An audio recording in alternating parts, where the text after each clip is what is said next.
All right, hi there, everyone, ladies. It's great to see you all on air.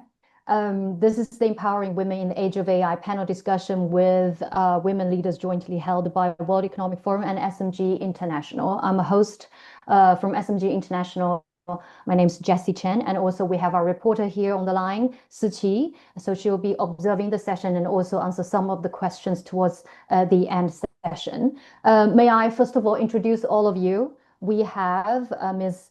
Silja Baller, Head of Mission Diversity, Equity and Inclusion, World Economic Forum. Say hi, please. Hi, hello everyone. Hi. Right, and we have Lubomila Jordanova, co-founder and CEO of Plan A. Hi there. Is she here? She was here. All right, we continue for now. And we have Jasmin Hume, CEO of Shiru. Hi, everyone. Great to be here. Hi, and we have Rhea See, co-founder and CEO of She Loves Tech. Everyone, looking forward to the conversation. Right, okay. So we know that there are some major reports coming out for Davos, and obviously it's all ladies here today. So we're gonna go discuss some girl power here this afternoon up here Beijing time. Concerning the technological innovation and application in your industry, so what are women's strength and weakness at different stages of technological life cycle? I'd like to ask some of the entrepreneurs for this question because you're all in quite different industries. How about we starting from Ria, please? Thank you so much, Jessie. Hi again, everyone. You're asking us about basically the women's strengths and weaknesses at different stages of the tech cycle, right? Yeah. At She Loves Tech, we are the world's largest acceleration platform for women globally. We've supported over 15,000 women-led tech startups over the last decade. And one truth I've noticed time and again is that women are not lacking in capability. They're basically operating in systems that weren't built for them. And so we've seen firsthand that women excel in the early stages of innovation, right? Especially ideation, validation, and a lot of the user-centric problem solving. This early stage strength often come from women designing solutions rooted in lived experiences. For example, in sectors like climate, education, and healthcare, these are the top industries that we found our startups were operating in last year, right? And these are the same industries where impact and empathy are really central. These founders often build lean, capital efficient, and resilient ventures that speak directly to a lot of the needs that their community really tells them, right? And also what they experience directly. But as their ventures grow, they rather hit what we call the leaky pipeline, right? Funding drops, support dries up, investor trust wanes, and the question is really why, right? Because the system rewards pattern recognition, favoring founders who fit, a specific mold that venture capital typically looks for. And unfortunately, oftentimes this looks like, white male and technical based founder based in certain, geographies. So women face really a double gap, right? They secure fewer funding opportunities.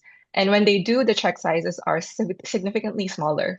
This creates compounding disadvantages that less capital means lower growth, lower valuations, and reduce access to really a lot of the top talent that they can hire at the early stage, and also, faster R&D and growth of their businesses. And this is exactly why, we exist at She Loves Tech.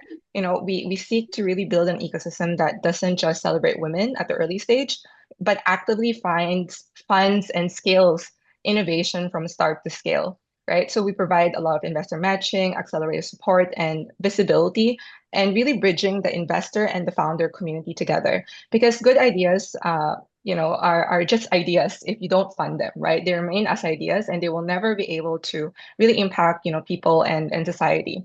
So they need runway, the belief and the backing of funders at the same time, the ecosystem really supporting them from the ground up. So with that, at the backdrop and the context, we can't also ignore, the care economy, right? Or rather the caregiving tax. Surveys show that 68% of female entrepreneurs report burnout when they're managing both their businesses as well as their families and even, a lot of the aspects of their personal lives. And that's a hidden cost that rarely gets acknowledged and also gets accounted for, right? There's a lot of different programs and a lot of different types of support that's provided to women that doesn't really consider this part. And even when investors invest in startups, they don't really look at the fact that this exists. And we're all human beings, and it's part of human nature. But the fact that we disregard this part continues to, I would say, exclude women in a lot of these spaces. And eventually, this is why they get prevented from really scaling their business at the later stage. So if women-led ventures really, we want to continue to grow and support them and help them really grow at the later stage, we need to really allocate and invest in sustained access, capital infrastructure that not only accounts for that funding gap, but also all of the, I guess, the life experiences that they have to go through different stages of their life. And we need to redesign the pipeline and fund the full life cycle of innovation, not just at the starting part. Right. Exactly, because we do have the report saying the newly published white paper on gender parity in the intelligent age by World Economic Forum. There are findings that for innovation, women could play some more important role at the early stage, but it gets less and less important during the later stage. So I think, Rhea, you explained some of the reasons, including funding and including, how friendly the society is towards working women. What are the other options we have? Jasmin, what do you think? Yeah, thank you. And Rhea, great comments. Really, really agree with the perspectives that you provided as well. So I'm founder and CEO of a company that uses AI for discovery of molecules from the natural world, really crossing a couple of boundaries from biology to chemistry to software and artificial intelligence. I think that, some of the areas that my company Shiru plays in, there are more women in some of those fields, relatively speaking, to other areas within the technical space, especially considering biology, food technology, areas like those. I think that there's a lot of inspiration and strength to be drawn from female leaders that are have shown to be excellent at crossing gaps and bridging understanding across different industries. Personally, I see that's a strength in a lot of the female founders that I know that are operating kind of in the synthetic biology and deep tech space.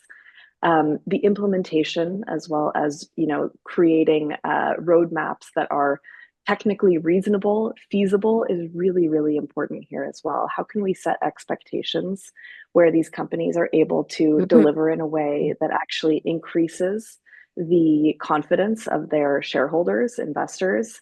The opposite has been true in a lot of examples recently with AI companies that over-project and over-promise and then under-deliver. I think that hurts the industry and the efforts as a whole. So I'm looking forward to seeing more women playing a role in that sense as well. Lubomila, how about in your industry, in Plan A? Yeah, good morning from Europe. Thank you so much for the really exciting conversation. I'll draw on a few anecdotes from my experience as an entrepreneur and a business person. I found my company 10 years ago, and I remember the first time I was doing fundraising, I decided to challenge a friend of mine, men, to actually start collecting data as we were starting to fundraise at the same time on how many phone calls it takes, how many meetings it takes for me to close a funding round versus how many times it takes for him. The outcome was absolutely absurd. It was 15 times more effort that it took on my side. I continued over the history of my kind of entrepreneur experience to actually blame myself, saying like I needed to learn then, maybe he had better network or something along these lines. Ultimately, I think from today's perspective, I can claim that this was not the case. It's been now, as I said, 10 years of Plan A, but also another 10 of being in the tech sector. And unfortunately, my observations align to what was also mentioned by now, but also I can add the concept of visibility, because I feel like women stand for the same thing that any man or any part of society for the outcome of the work that they're doing. They're building a company that should release a product, that should release a feature or anything along these lines. But the perception of society of what they stand for is sometimes blurred.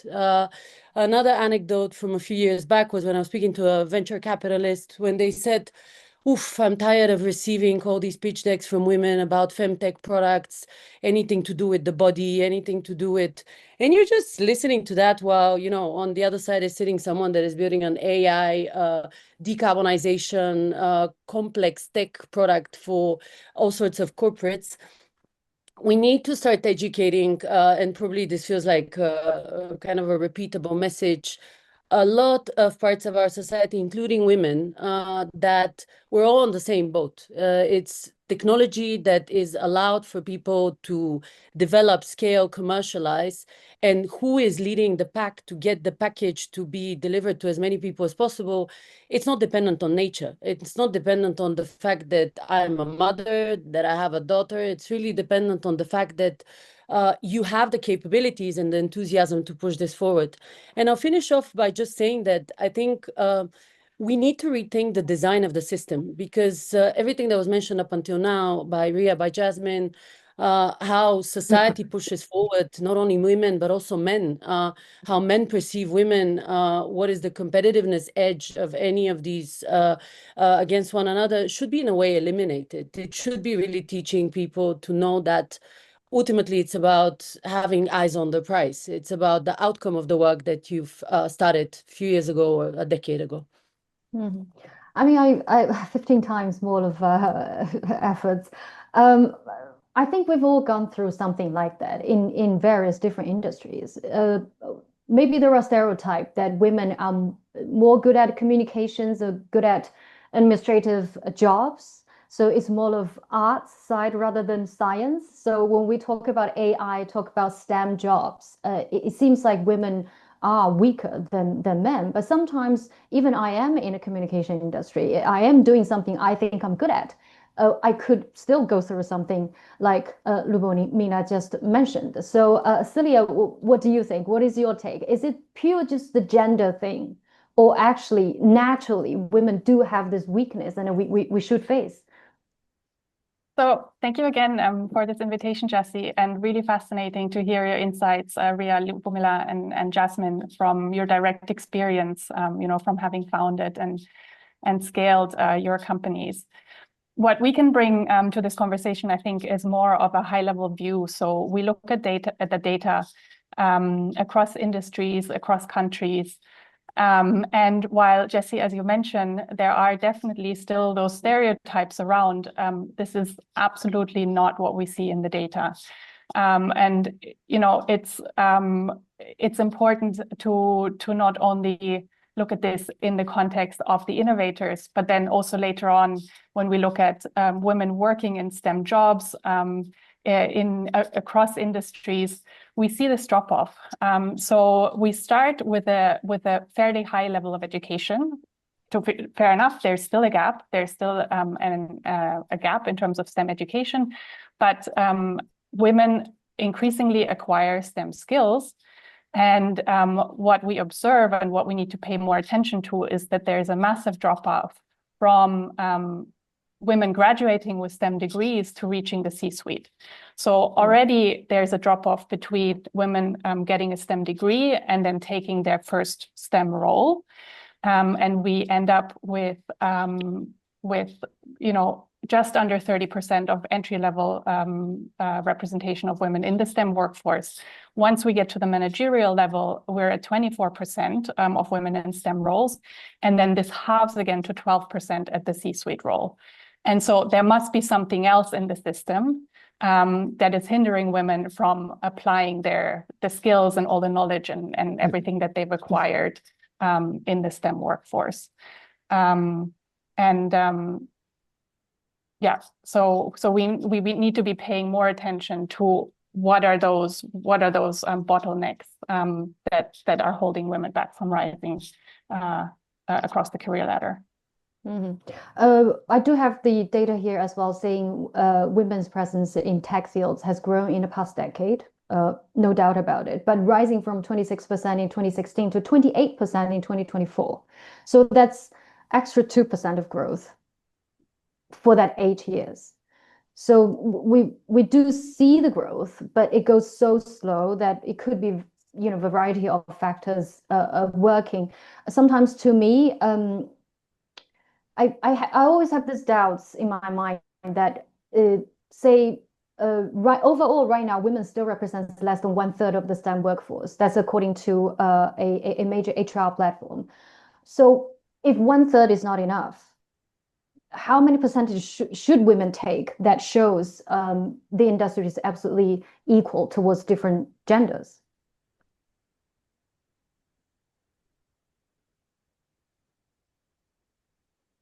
Any of you guys, any of the ladies who would like to share your thoughts?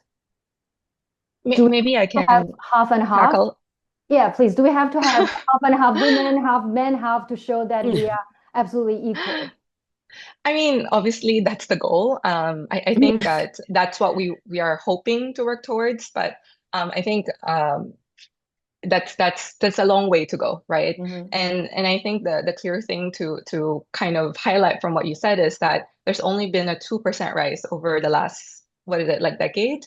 That's not really, to be honest, that's not really progress. To me, that's like inertia and, you know, stagnation. It's a massive red flag, right? Because it tells us something sobering, and it tells us that everything we've been doing over the last decade has not really been working very well. You know, I've lost count of how many times I've been told by both men and women, right, in conversations that, you know, gender and or diversity is no longer a problem, right? And clearly we've made a lot of progress in terms of visibility and awareness campaigns. But I think that the clear thing is that awareness alone is not really going to be shifting systems or really move the needle, right? And despite all the talk around diversity, inclusion still not really being structurally embedded in the systems that we all operate in, right? And this goes beyond the tech industry, right? And you know, at Sheila's side, we've seen how this plays out. You've mentioned how still there's not enough women in tech and now in AI, right? And we really risk a lot of opportunities, right? Market opportunities that otherwise would have been leveraged given if we have, you know, this equal participation or at least close to equal participation. We also risk, you know, further inequality, right? Now that AI is here and it's helping us do things that we previously would have done, but it's also based on a lot of data and systems that most likely men are the one kind of building, right? And so instead of solving things, it could exacerbate a lot of the issues that we have. But one thing I want to say, and you know, forgive me for dropping a lot of data here, you know, it's not all doom and gloom, right? There's really a powerful counter trend emerging, and that's through entrepreneurship, right? So last year, every year, basically, She Loves Tech has on average around 4,000 startup applications that go through our that apply to our program rather. And last year in 2024, we found that 81% of our startups we worked with had women CEOs, right? And for many, it was their first time in a leadership role, right? That's significant because a lot of women in the past, when we talk about surveys, they always say that, oh, you know, women only apply to roles that they feel comfortable about, that they have guarantee. But the trend is shifting, right? As you can say. And it also means that women are not waiting to be promoted. They're the ones, you know, founding their way to leadership. Even more striking is that basically 84% of these founders have technical backgrounds. Again, debunking the myth that, you know, women-led startups are only, or rather the women-led startups are only doing the operations and the business side of things. So in fact, a lot of them are in tech now and have the technical expertise to be able to really continue to grow the business. Another important stat I want to share is that 66% of these founders are first-time founders. It's signaling an important shift. You know, women are not just taking seats at the table; they're building new tables altogether. And the pipeline is also maturing. So we're now seeing a growing number of repeat founders and also exited ones, right? So these types of founders are the ones really who will be contributing to the growth of the ecosystem and hopefully mentor newer founders. And we also found that, you know, globally, 58.8% of the female founders are solo founders. Of course, this also reflects, issues and ongoing barriers to accessing co-founders, capital, and networks. But this also shows that women are leading end to end now, right? Across product operations and growth, especially since 48% of these startups are all female-led teams, right? So these numbers matter, not just because I want to drop all these numbers, because it's telling us a different story, right? It's telling us that, women are no longer, trying to access tech and innovation by joining other people's businesses and other people's companies. They're basically, going beyond the traditional pathways and building their own, I would say, like pies, right? And if we really want to truly shift the employment landscape for women in tech, we need to go beyond the workforce inclusion. We need to invest in a lot of the women who are leading, who are building, who are architects of, a lot of these technologies, including AI, right? So that they not only participate in someone else's, innovation, someone else's vision, but they can also form, their own ideas and implement it and kind of put it to market. And I think over time, this will change and really shift, the behavior and the mindset around what women are capable of building or what women are doing in tech. So I mean, just to build on that, Rhea, if I might. So I'm a technical solo female founder. So I can speak to that directly and personally. I remember when, when I started the company about 6 years ago, a lot of the VCs that I spoke to were asking, where's your co-founder? And that was a question I got so often. And it was almost, frustrating because I have a PhD in protein engineering. That's my background. And that's exactly what my company does. And I was like, well, I can do the science, I can do the business. I can hire great people when I need to. And that's a totally viable path as well. What it also, I think, exemplified to me, although this was my first time founder, so that's another one. But what it also exemplified to me was that people are trying to fit you in a mold, always. And they're pattern matching, as you said earlier. And so you really have to build the case for why pattern matching doesn't always work. Or maybe it's the right time to venture out from that pattern matching to place bets on founding teams or on founders that look a little bit different to what you might be used to seeing. So there are totally different paths for one to be able to build even within those constraints or within those molds, but it does fall a lot of the times on the shoulders of the entrepreneur to carve that path so that other people can see it. Maybe I add a point here because Jasmin, just to shake up a little bit the conversation, maybe add something that's slightly controversial, or at least like playing devil's advocate. I feel like we women have an intrinsic need to have capacity across the board, to be a generalist in our lives as well, because you need to be applying certain set of skills when you're a mother, or you need to be applying certain skills when you're leading a team, or you need to just, you said it yourself, I'm also a solo founder, so I fully understand this whole concept of, I don't know user experience, I'm going to learn how to do it myself. This is what I did in the first year of Plan A, for example.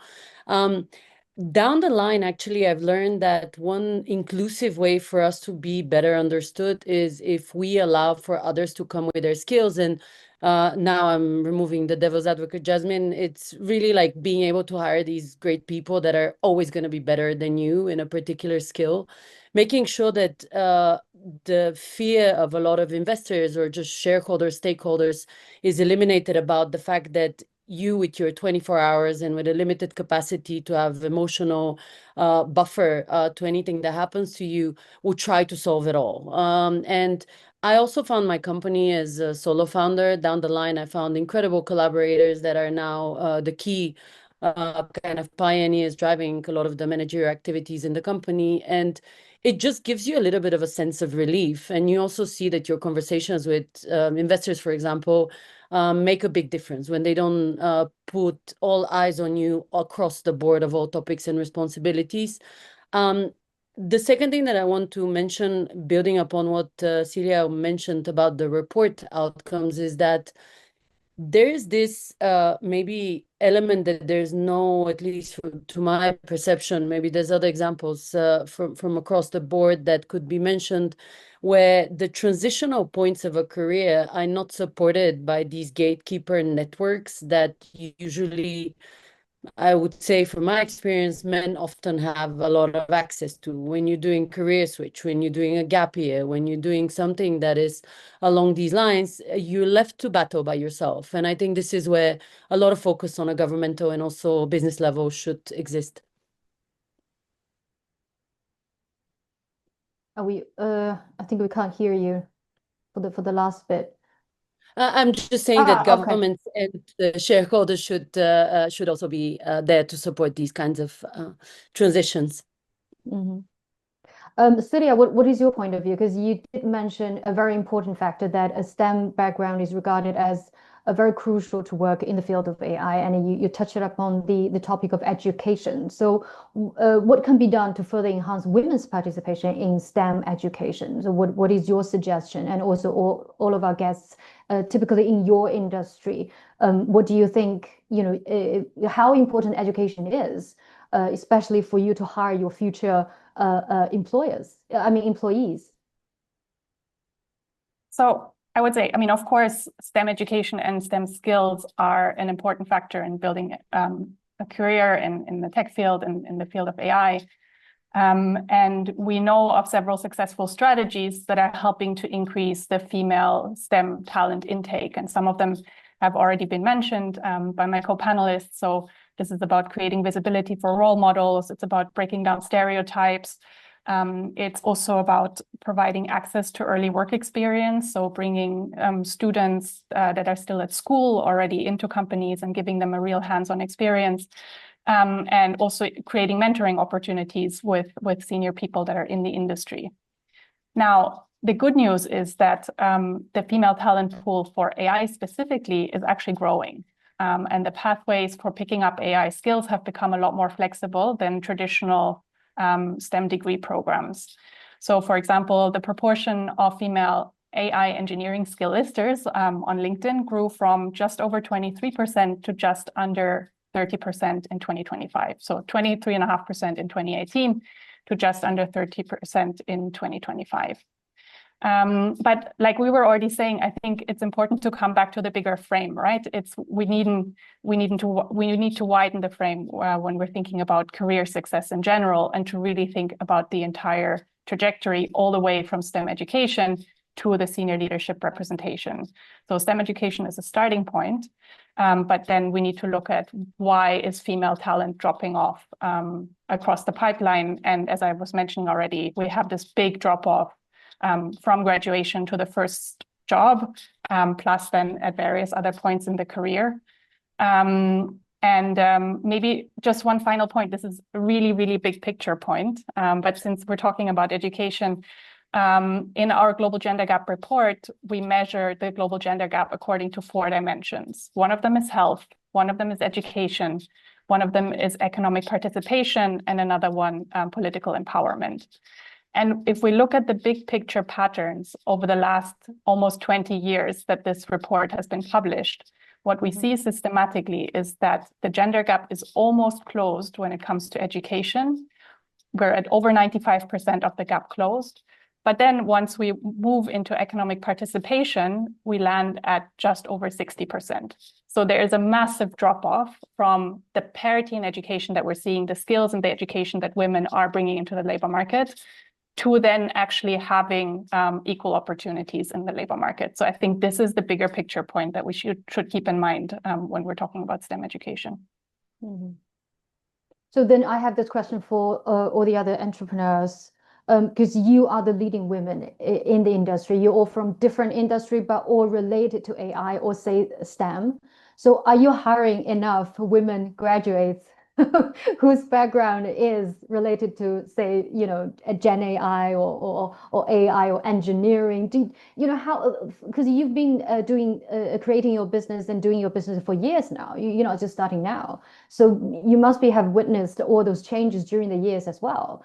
So what is your point of view, and what is your observation during all those years for women who are actually learning those AI-related majors at university, but not finding their first job doing similar jobs as their majors?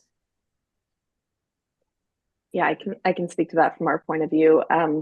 Shiru is based in Silicon Valley in California. We have been very fortunate in terms of access to talent. I think it's, you know, in large part due to where we are geographically. I don't, you know, take that for granted. But in terms of finding diversity of talent, whether they are male or female, that has been fairly unanimous or equal across the board when it comes to both technical roles as well as you know, non-technical roles or roles that are more on the communication or business or sales side of things. Very importantly, when we are hiring, you know, we place a lot more emphasis on the motivation, communication, willingness to learn and work collaboratively with others than a checklist of technical skills that someone must have. If someone has the willingness to learn and the communication skills, it is so much easier to teach that new hire, you know, any gaps that they might have in terms of their technical training versus the other way around. If someone checks all the boxes on the technical side but is a poor communicator or you know, isn't aligned with the mission of the company, those are things that are virtually impossible to instill in someone when you hire them. So we really do focus more on you know, the importance or the criticality of having maybe those soft skills over the hard skills, because really the hard skills can be learned if you have the energy and the willingness to do so. I can add sentiment from the European perspective. We have seen an incredible diversity in terms of talent that is rising through the knowledge of the importance of AI, but also combining this with traditional, maybe better established in old types of educational institutions, topics such as economics, finance. And we find this combination really flattering because if you just purely come out of this online course or like just 2-year course on AI without actually understanding how it applies to real life society challenges and issues, maybe you end up being a little bit handicapped in your decision making. And Europe has a lot of incredible institutions, as well as, of course, other places, including the US and China, with specific capabilities on that. But we definitely see now a really solid, healthy mix of graduates coming from, let's say, economics, finance, mathematics, that also add AI on top of that. And I think this is the type of mix that is needed from today's perspective, because AI is still in its infancy, even though it's been a decade. It's, for many people, a new topic. There's statistics that I believe also were mentioned that women are likely to select roles that are more prone to disruption because of automation from AI. So there's still some structural changes that we need to all anticipate and observe and live through in order to just like purely fixate on people with AI skills. In terms of the hiring, I would say it's also not a black and white kind of reality. Just last year, Plan A received for 3 months, I think, for the last 3 months, more than 100,000 applications for 5 positions. So really have been lucky to have a lot of people interested in the topic of climate change, decarbonization, business net zero. And through that, we have enough sample data, so to say, to compare and contrast what it means to be a dedicated, technically capable, but also fitting for our mission person. And I can say that it's definitely a lot of the traditional CVs, a lot of novelty added to AI courses that are done online, and just a few really technical, either engineers or others that are purely coming in from that perspective. Rhea, how about you? I think my fellow panelists already shared a lot of things. I mean, for us, we are not really, I guess, a tech company per se, or like a product company, you could say. But I would say that for, let's just say She Loves Tech, and then there's a perspective of the startups that we work with, right? So in terms of She Loves Tech, we've always, similar to Jasmin and Lubomila, you know, really looked at, I would say, candidates or talents that have sort of like a holistic kind of perspective, right? So I think having that combination of both, you know, the arts and the science is always I think a good thing because you have, that dual perspective, right? I think where we fall short as a company is actually hiring more men probably. We probably have a lot more women in our team than men.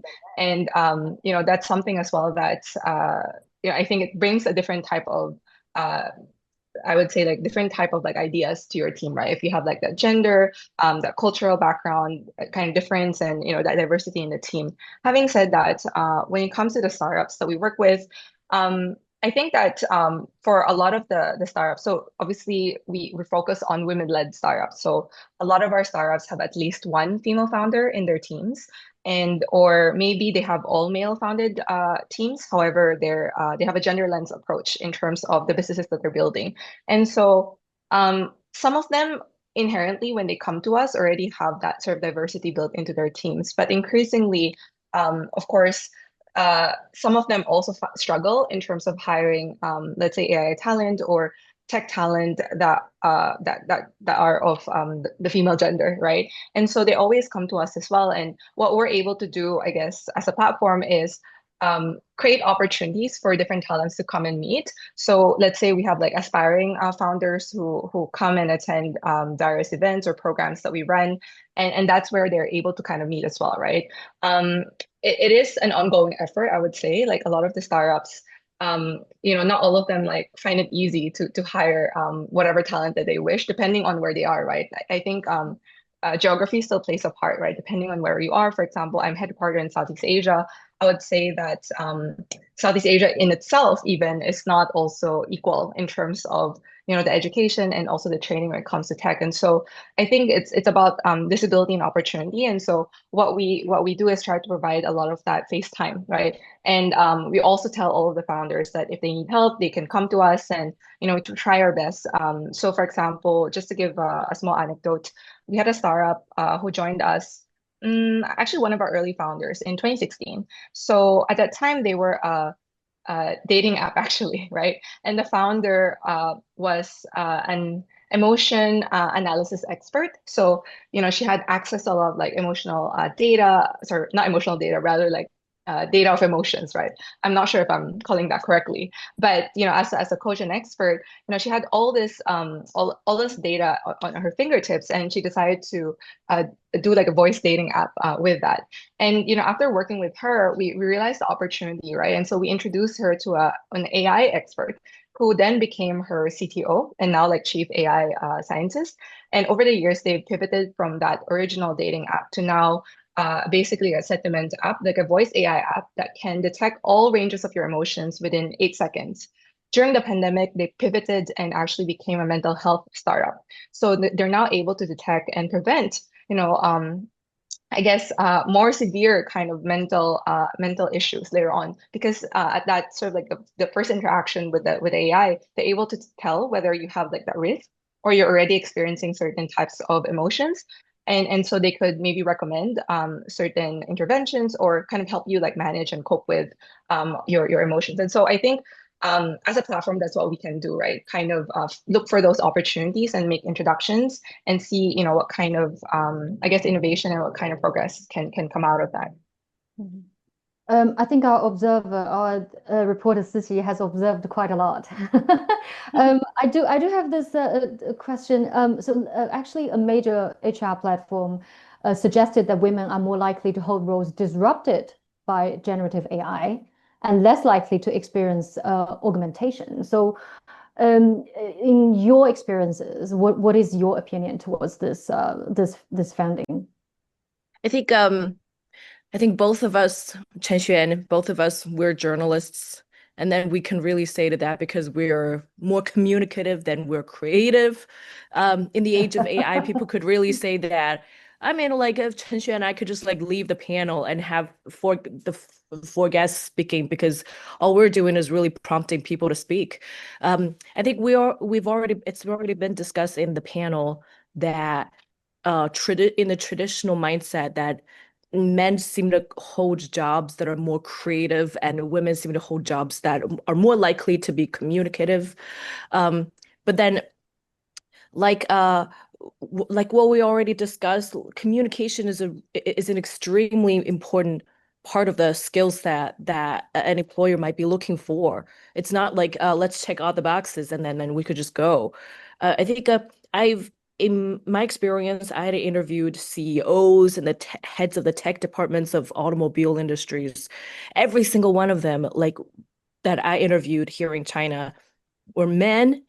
But then when you go on to interview the corporate communications department heads, and then when you go on to interview the CCOs, when you interview the public relations departments, women start to show up. I think it's just shows that it's partly one keyword that really popped up a lot is the word visibility. Like the more visible communicators you see that are female would seem to go on to add to build to that visibility that women are more capable of doing that instead of creating things. Right, but let's say in the whole of media, I still call this creative industry. Okay. We are creating different kind of things. It's just well, it is again back to the stereotype. It seems communications and PRs and GRs and managing with, let's say, people skills and relationships. Right. That's something maybe women are still good at. But actually, let's go back to this report. The UN report mentioned some new roles that for women especially, say explainer, trainer, and sustainer. So are there any emerging new jobs related to AI that are suitable for women? So not traditionally, say, engineering and the traditional way of AI and STEM jobs, but more emerging new jobs. Silja, what do you think? So let me maybe go back to the cross-industry view.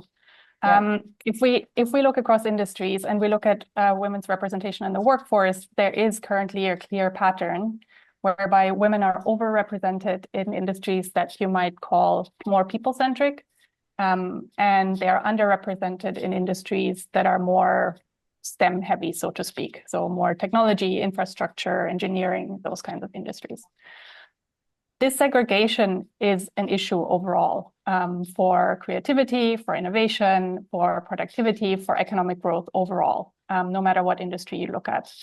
So I think the goal overall should be to say, how can we actually dissolve this kind of industry segregation, and how can we make sure that both across industries and also across roles within those industries, we have equal representation between men and women.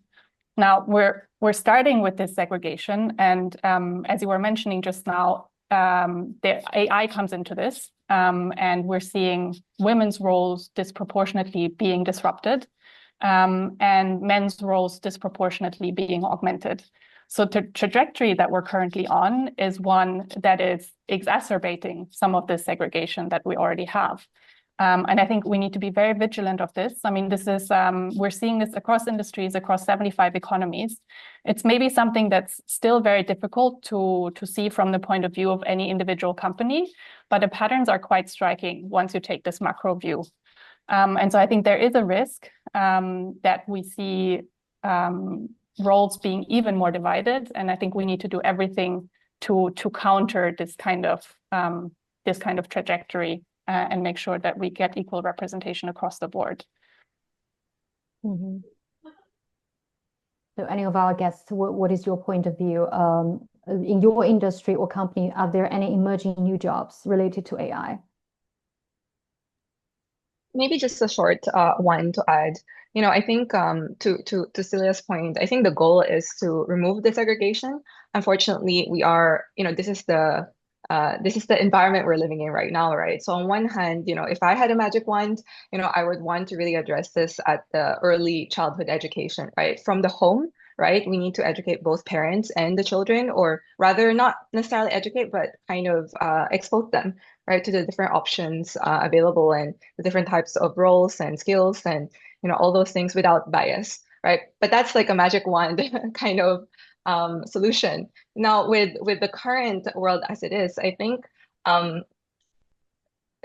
whether or not, I think this goes beyond, I think it's already a what if situation, right? But there's a lot of data, and there's also like a lot of anecdotes that always tells us that women are really good at like communications, resonate with companies, have purpose, impact, the impact lens is definitely there, the empathy, all of these things. And I think the good news, right, to all of this, right, if this is really truly the case and women naturally veer towards all these things, is that, AI is, as we say, can do a lot of things that probably humans can do, but better, right? But one of the things that separate like humans and AI is that that I would say like that curiosity, right?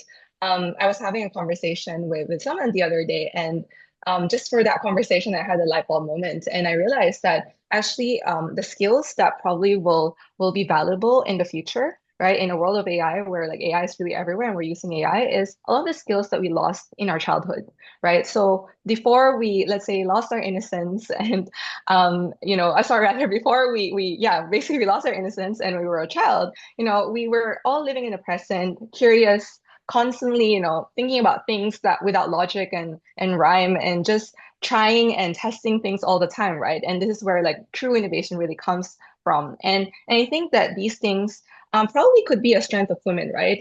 When there's a lot of data that shows that like when young girls versus boys, girls tend to, prefer maybe like storytelling and a lot of piece imagination, right? And so perhaps, right, in another kind of environment, another world where AI is really at the forefront, perhaps we can try to, I would say, surface a lot of these like skills that we've naturally kind of forgotten about or tried to forget about, right? And perhaps that'll bring a lot of advantages that women are unable to normally leverage in the more, I would say, like in the more kind of like business environment that we currently live in. Yeah. Now, anything else? Any of the ladies would like to add? Well, then let's go on to the next question. Because we all know OpenAI, but a UNESCO report in 2024 actually shows that the content in large language models, including OpenAI, also has gender disparity. I don't know if you noticed that, but what is that we can do to change that situation? I'll say, what is your observation in your industry? It's a really interesting question. Anecdotally, I don't know if any of you have ever, with your favorite, AI platform, Claude, ChatGPT, asked it to generate an image of you based on your conversations with it. Have any of you tried that? No, I haven't. You should do it after this. I did this a couple weeks ago, and it was a man, of course. And it was really interesting because I have this peer group of other female CEOs in my industry, and so we all decided to do this. And there were about 15 of us, and each image that was generated was that of a man. And we thought, oh my God. I mean, the gender disparity that these models have is real. That's just one very, visual example of that. But in terms of what we can do to overcome this, these models are trained on data that's provided, right? And so I think the more data that is available for these models to build off of, the better. I think, as someone said earlier in the conversation, if you can see it, you can be it. I think the visibility of female leaders in this space is critically important. It's something I personally feel very passionate about. I've been fortunate to have female role models throughout my career that have, shown me that there's a path there, and, someone that I can empathize with, or maybe see myself in their shoes, doing something that I find inspiring, and that could be a career path for me. The more examples that that young women have of folks who kind of look like them or who they can relate to more holistically, doing jobs that they find interesting, meaningful, providing impact, the better. And the more examples of that exist in the world for these models to train on, I think the better as well. So maybe to build on Jasmin's point, I guess when it comes to these types of models, as Jasmin was saying, the issues always arise when AI is trained with historical data that embeds historical patterns of gender disparity or other types of disparity. And so we know, I mean, historically, gender gaps across the board were even bigger. So the older the training data, the bigger the embedded gaps. And if the models then end up replicating those patterns, we create the risk of staying stuck in the disparities that just keep being reinforced across the board, across automated processes everywhere. To give you maybe one example for how this can play out, both in the positive and in the negative, related to the female talent topic that we were talking about. Now, if I want to make a hiring decision and the algorithm projects the likely success of a candidate in a tech role based on candidate characteristics, and the historical data shows that in the past, mostly male candidates were successful in the role, then the algorithm will automatically deselect female candidates based on this historical data, which comes from a time where women didn't have the same access to tech roles and were therefore underrepresented among employees who performed highly in such roles. So the bias remains embedded, and we end up selecting fewer female candidates based on historical patterns. Now, AI can also help to debias selection processes. And that is the case when AI is actually used to get a more accurate assessment of a candidate's current skill set. And this current skill set is then used to project forward how this candidate might perform in a role. So as long as AI is used to get a more accurate profile of the person, it can be helpful in terms of debiasing processes. If it is purely built on historical data and projects from there, we risk introducing or replicating biases that we had in the past.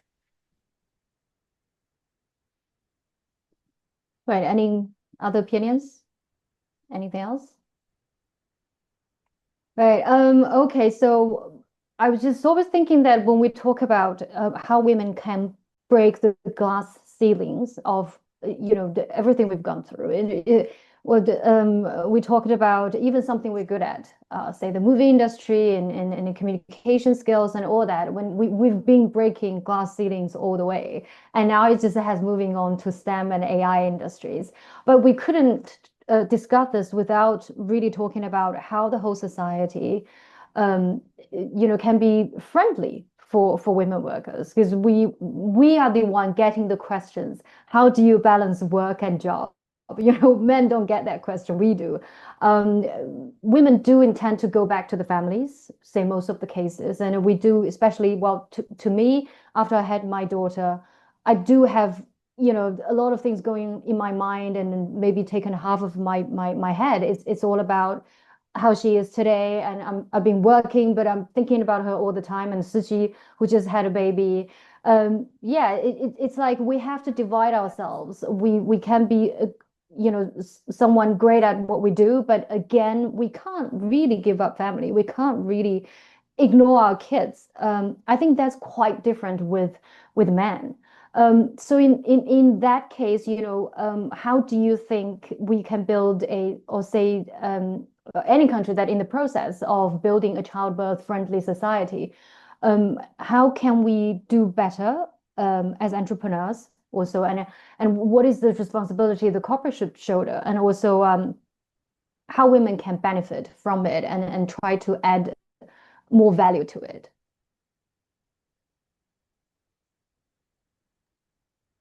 What a big topic. It's super important. I think, we can all acknowledge that this needs to change for the benefit of everyone, for the benefit of not just women, but men, kids, everybody. The way that we think about this at Shiru, first of all, comes down to equality in the sense of responsibility between men and women equally at our company. As the founder and CEO, I've had the privilege of designing our parental leave policy. I was the first one to use it because I raised our seed round when I was 8 months pregnant. And so right after closing, had my first child. And so one thing that was really important to us, and I know this, just differs greatly depending on your geography and where you are in the world. But in the US, it's pretty rare that we have, parental leave at all. We decided to make the policy equal for men and women. And so whether you are, a dad or mom bringing a child into the world, we have 16 weeks of paid leave, which is pretty revolutionary from the United States point of view. And we fortunately have had multiple men in our company go through that phase of their life while they've been employed at Shiru, and we celebrate it and make an example of it. My husband also, we had lots of discussions about this. He also had parental leave available to him, and it was really important that he took the entire parental leave. If men can't be celebrated for, taking care of the responsibility of raising their kids, we don't even have a chance. So we find it to be really important that we support men in doing that, not only, expecting women to bear the load of all of the stuff that goes on in the house with the kids and running a business. Can I say something? Yeah, of course. Because I just did like this major story on China's ambition to become a childbirth-friendly society. We always think about how affordable childcare is very important. That goes into a woman's decision into whether she's going to have one child or more children. But then it's also an important factor in affecting whether the woman would continue to stay in the workforce, like let alone STEM education or communications or whatever vocations, basically in vocation at all.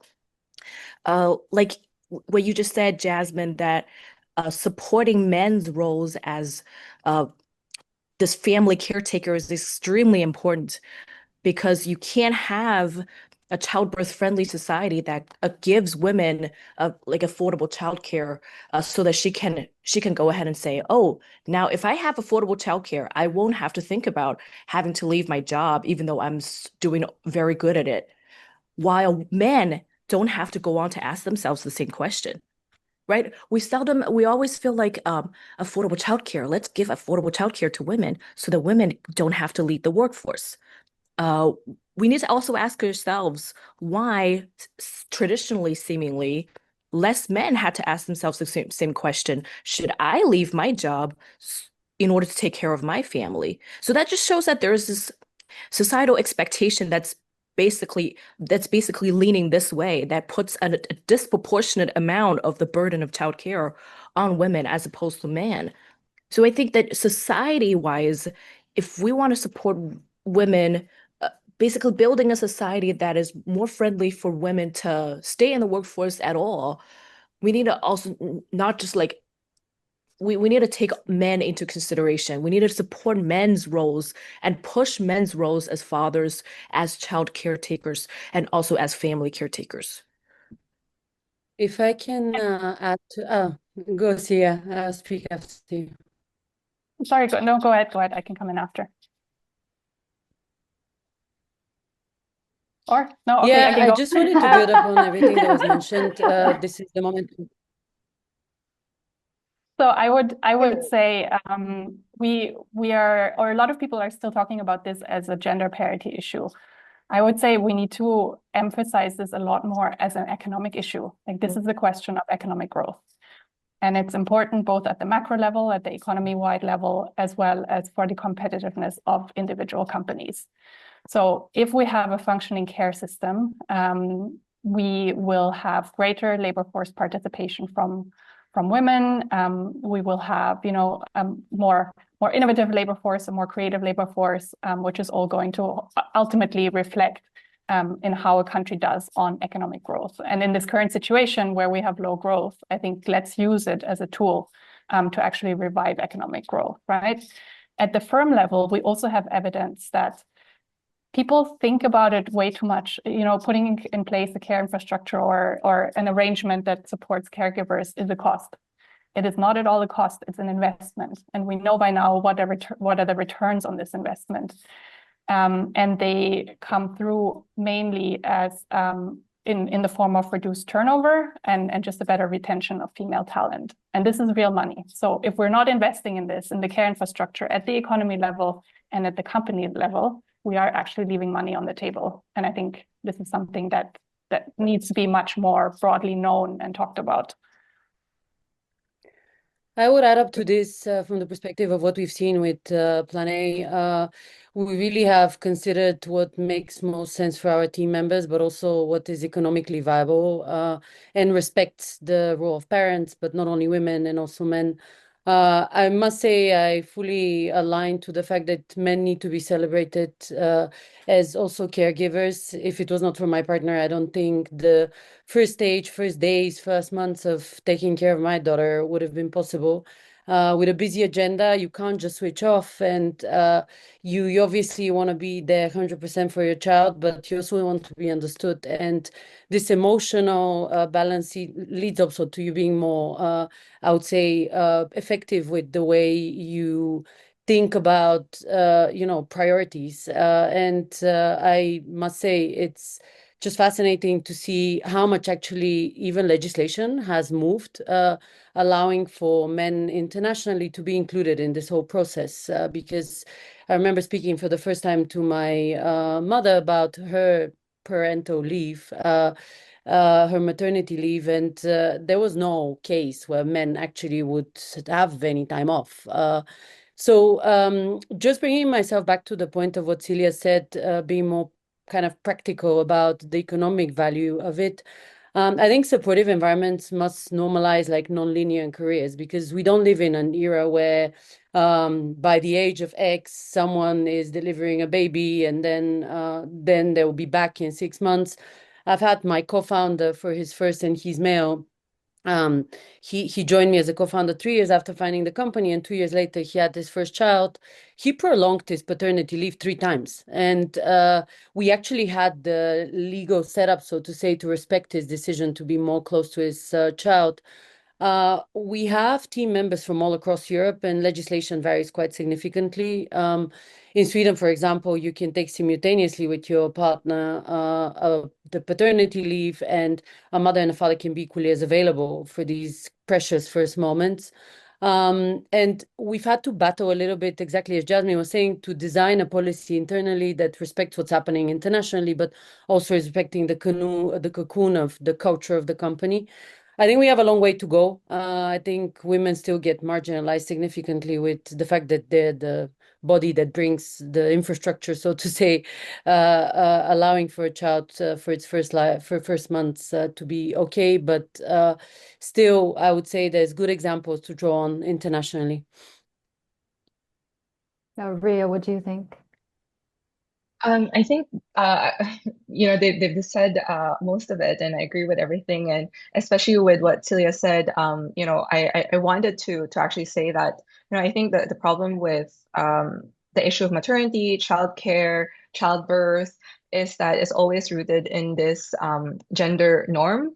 And sort of like society, cultural expectations, and all of these things. However, while that is the case, at the end of the day, it's like the economy that really suffers, and also maybe a little bit more controversial. But I think that it's also time that we start to work on, reframing kind of what economic growth means. Now, at the end of the day, why are we trying to make money, right? It's for everyone's progress and prosperity. But if we leave people behind, right, and say that, oh, women should be penalized for getting birth, men should be penalized for staying at home and taking care of the child, then we're basically excluding like people from this common prosperity, right? So if it's not for people, then what's the point? And so I think when we think about like the economy and I guess stakeholder capitalism and all these things, we need to think about what really matters for all of us, like for all of us to kind of take that leap forward for growth, right? And until we really kind of realign with that, I think this is always going to be an endless conversation. And also another thing I wanted to kind of mention about sort of how we appropriate childcare and childbirth to mothers and to women. I think actually language is also, I think, part of the problem sometimes. And I think we need to kind of maybe rename certain things or kind of redefine certain things, because when we're thinking about it's called the maternity ward, right? If you're getting birth, you're getting pregnant, go to the hospital. It's all about that. When you think about this entire I would say industry around giving birth, it's all tied to the woman, and a lot of the naming, a lot of the expectations all tied to that. And so I think just making that shift, I think over time, then the stories we tell, the words that we use will also tell a different story, right? And I think that helps a lot because a lot of the different things are harder to change, right? Like infrastructure support, government funding. It takes decades to change that. But what we can start now is the way that we communicate things. And maybe that'll, accelerate this change that we're hoping to see. Mhm. Well, we talked quite a lot. I have It's been something an hour. that Yeah, I'm a please. little bit curious because we all come from different parts of the world. We're geographically located completely differently. I'm just like completely out of curiosity in where you are, where you're located in your country.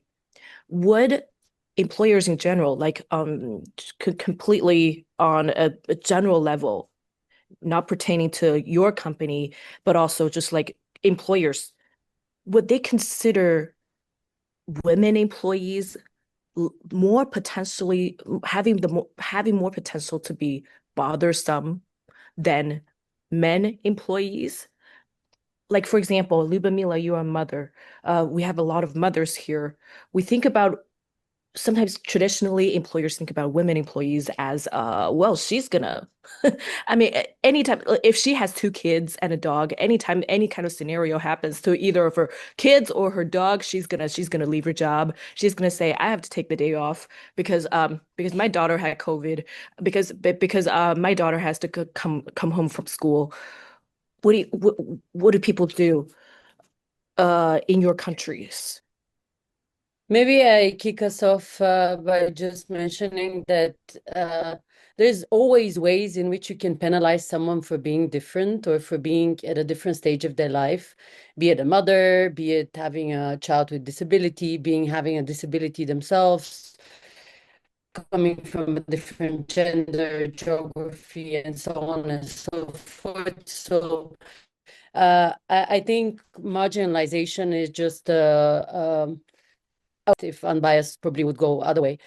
In that context, I think I've definitely seen, unfortunately, if we're specifically fixating on the mother topic, a lot of challenges. I used to work in investment banking, also in VC in Asia, and also in private equity. And I could see that what was earlier mentioned also by you, this whole concept that Jesse mentioned, the creative industry, like women would be put in certain departments. And that was something that really shocked me. I would see marketing departments that are filled with women, HR departments filled with women. And it's probably like this kind of residue of an automated way of selecting someone that would fill a position. I've also seen the other side of the coin where literally the whole process of kind of being employed quite often is biased from the get-go. Germany, for example, tried an experiment where they removed the gender of people on CVs so that you're able to have equal possibility, but ultimately you end up meeting the candidates. So what research showed was that at some point of the process, people do get to experience this bias.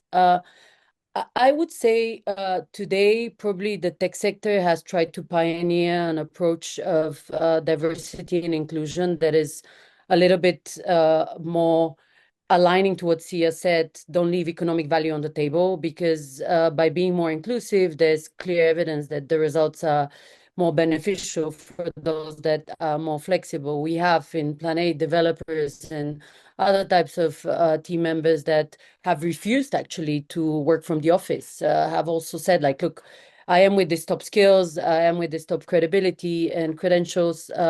I expect this salary, expect this kind of setup that you offer me. Otherwise, I have other options on the market. The final bit that I would mention that is probably like just the reality check of all these like aspects that I'm mentioning, these three aspects that I'm mentioning, is that today, probably like, again, going back to what I said as a result of the first question, the design of society is not inclusive. That means that the design of how we experience motherhood, the design of how we experience a job interview process is not inclusive. There's bias embedded in, in this whole process. So I think we need to question just ourselves, even on this call, everyone that has decision-making power, what actually is the residue of the old system and the old way of making choices to make sure that we're more inclusive. And I finish off with a silly example. I remember when I was still pregnant, just before giving birth, we got gifted from one of the institutions that I live between Germany and Switzerland. We got gifted a free booklet for motherhood, which was like 300 pages for parents, not motherhood. There was 5 pages for the father. Everything else was for the mother.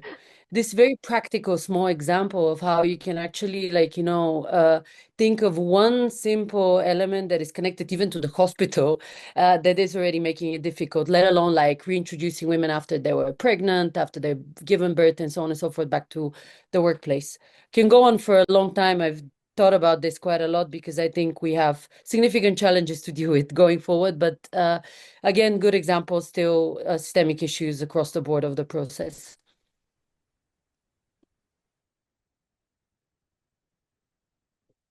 Anything else you want to add, Rhea, Jasmin, and Silja?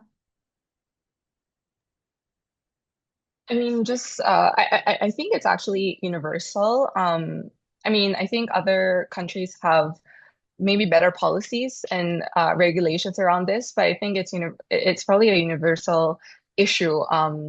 I would say like the challenge of like having to go maternity leave or even paternity leave and childbirth. To your question, I believe you asked whether women are considered an undesirable kind of candidate, right? Because of all these unforeseen things.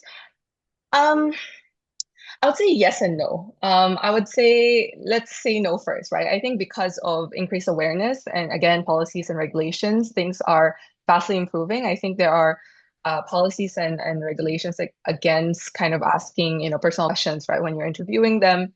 But then you cannot avoid the internal bias probably inside you.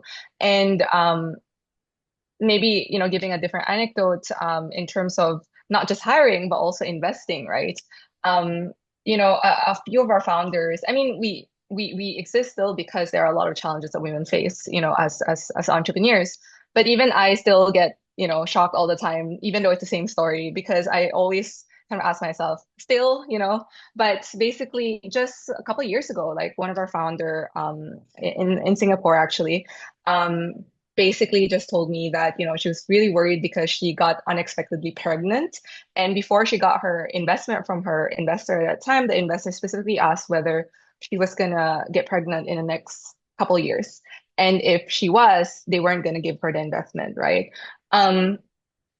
Is that morally unethical? Definitely. At the same time, I understand, okay, they entered into agreement. And so, okay, then later, how do you cope with that, right? But it is still a real kind of concern. And again, it goes back to, I think, the conversation we've had previously, which is that until, systems change, societies change, and there's enough support, it is a real concern, to be fair, right? I think that because of the certain expectations, right? When you're looking at startups and you're looking at venture capital requires startups to make that turnaround within, like, I know latest is 10 years, right? But within 2-3 years, you're expected to scale a certain milestone. But then if your founder is going to get pregnant and will be taking maternity and paternity leave in the next 2-3 years, then that will delay the outcome that they want, right? I think objectively, it's nothing personal. It's just because of the timeline, right? And so that fit already kind of creates like an issue. And so, even if they want to invest in you, maybe, right, that becomes a challenge. And so again, unless, we change the systems, we provide more options, this will remain to be a concern until, I think, the foreseeable future. I'll just give like a quick thought on just like tactically how I manage these things. And it's a fun maybe experiment for those who are interested. As mothers, as women, there's always a reason why someone needs us, and why we might need to reprioritize and not attend that meeting or whatnot. I've basically stopped saying why. If I need to reschedule something or if I can't make a meeting, it is under no obligation for me to share why. I'm a CEO, I have my priorities, and I can just prioritize. And that goes for my family life too. And it also goes maybe for men too. And if they say, you know what, I can't make that meeting because I have to go to the soccer game for my kids, share that. It helps everyone. So maybe there's a rebalance in terms of how we speak about these things, right? Maybe as women, we don't need to say why we're not going. And as men, if you can say why, please do. Well, I totally agree. Because we talked quite a lot. We talked for over 1 hour now. But it seems very interesting.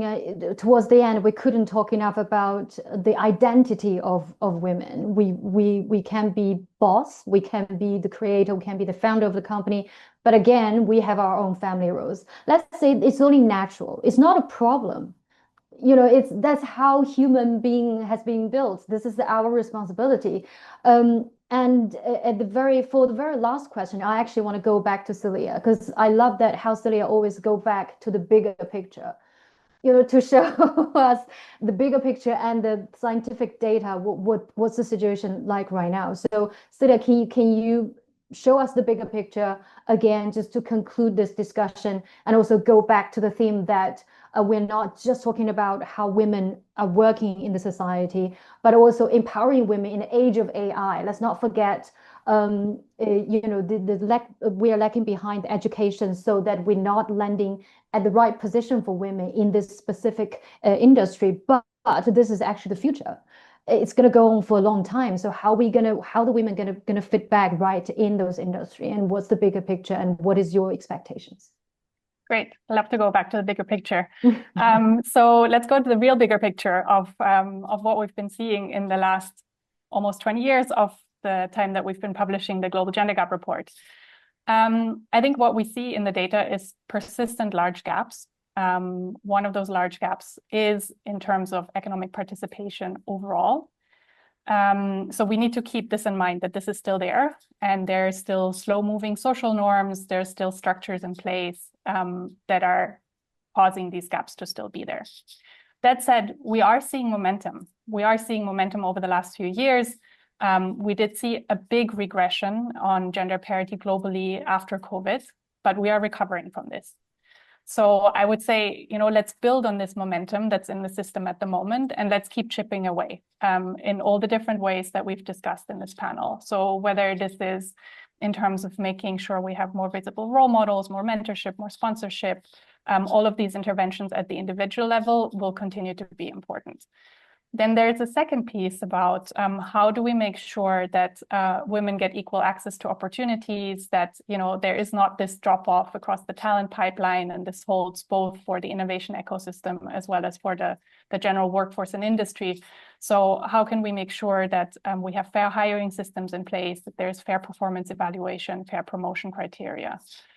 And then finally, the point that we landed on, one of the big infrastructure pieces that we can change by making the right investments is the investment into care infrastructure, which probably plays a role in all of the points where women are dropping off across the innovator pipeline and across the workforce pipeline.